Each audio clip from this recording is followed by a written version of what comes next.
اعوذ باللہ من الشیطان الرجیم پناہ مانگتا ہوں میں اللہ کی شیطان مردود سے۔ فَإِنْ أَعْرَضُوا فَمَا أَرْسَلْنَاكَ عَلَيْهِمْ حَفِيظًا إِنْ عَلَيْكَ إِلَّا الْبَلَاغُ وَإِنَّا إِذَا أَذَقْنَا الْإِنسَانَ مِنَّا رَحْمَةً فَرِحَ بِهَا وَإِن تُصِبْهُمْ سَيِّئَةٌ بِمَا قَدَّمَتْ أَيْدِيهِمْ فَإِنَّ الْإِنسَانَ كَفُورٌ۔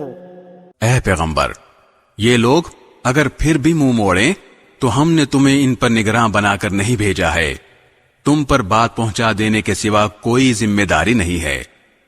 اور انسان کا حال یہ ہے کہ جب ہم انسان کو اپنی طرف سے کسی رحمت کا مزہ چکھا دیتے ہیں تو وہ اس پر اترا جاتا ہے، اور اگر خود اپنے ہاتھوں کے کرتوت کی وجہ سے ایسے لوگوں کو کوئی مصیبت پیش آ جاتی ہے تو وہی انسان پکا ناشکرا بن جاتا ہے۔